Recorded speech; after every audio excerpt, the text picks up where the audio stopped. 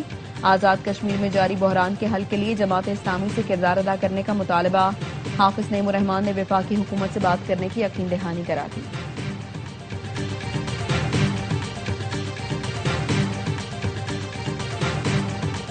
کم از کم اجرت پالیسی پر عمل درآمد نہیں کرا سکتے، سندھ کے وزیر محنت نے ہاتھ کھڑے کر دیے۔ سعید غنی کہتے ہیں حکومت خود جا کر 40,000 اجرت پر عمل درآمد نہیں کرا سکتی۔ کم از کم تنخواہ نہ ملے تو مزدور کام سے انکار کر دیں۔ 2016 میں مشیر محنت تھا تو بہانہ 5 کروڑ رشوت کی پیشکش کی گئی۔ میرے ادارے میں 20 ارب روپے سے زائد کی کرپشن ہوئی ہے۔ آرٹس کونسل میں ویمن ورکرز کانفرنس سے خطاب میں صوبائی وزیر کا کہنا تھا، میری دادی خود دکان چلاتی تھی، انہوں نے میرے والد اور ہمیں پڑھایا۔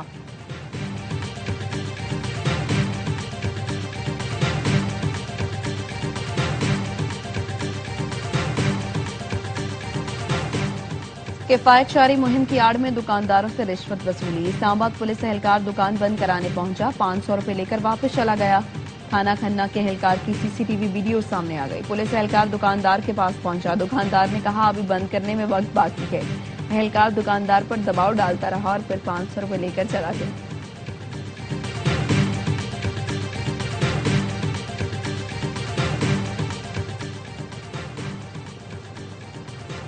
خون کا عطیہ کئی قیمتی جانوں کو بچانے کا سبب بن سکتا ہے۔ تھیلیسیمیا، ہیموفیلیا، کینسر، زچگی اور حادثات کے متاثرین کے لیے خون زندگی کی امید ہے۔ انٹرنیشنل بلڈ ڈونر ڈے پر وزیر اعلیٰ سندھ کا پیغام۔ وزیر اعلیٰ پنجاب مریم نواز نے کہا، رضاکارانہ طور پر خون عطیہ کرنے والے معاشرے کے محسن ہیں۔ پنجاب کو ملک کا پہلا باقاعدہ ورچوئل بلڈ بینک قائم کرنے کا اعزاز حاصل ہے۔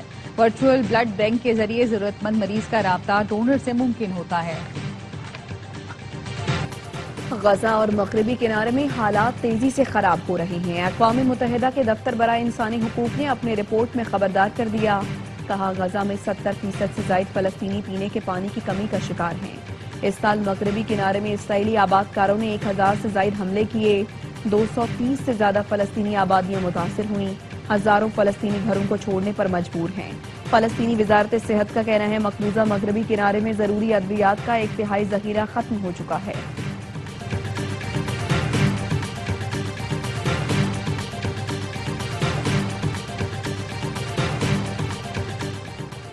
شمالی کوریا نے جوہری ہتھیاروں کے خاتمے کا امکان ہمیشہ کے لیے مسترد کر دیا۔ رائٹرز کے مطابق شمالی کوریا کی وزارت خارجہ کے ترجمان نے کہا ہے، امریکہ اور اس کے ماتحت افواج کی جانب سے democratic people's republic of Korea کے خلاف بیان بازی بے معنی ہے، جو جوہری ہتھیاروں سے لیس ریاست کی حیثیت متاثر نہیں کر سکتی۔ جوہری ہتھیاروں کے خاتمے کا معاملہ ہمیشہ کے لیے ختم ہو چکا۔ سمندر میں کچھووں اور مچھلیوں سے جاسوسی، چین کا چونکا دینے والا انکشاف۔ چین کی وزارت ریاستی سلامتی کا کہنا ہے، غیر ملکی ایجنسیاں کچھووں اور مچھلیوں کے ذریعے چین کے سمندری علاقوں میں جاسوسی کر رہی ہیں۔ کچھوے اور مچھلیوں پر سینسرز نصب کیے گئے ہیں۔ یہ جانور پانی کے درجہ حرارت، نمکیات اور بہاؤ کی سمت سمیت حساس معلومات حقیقی وقت میں جمع کرتے اور انہیں سیٹلائٹ کے ذریعے بیرون ملک منتقل کرتے ہیں۔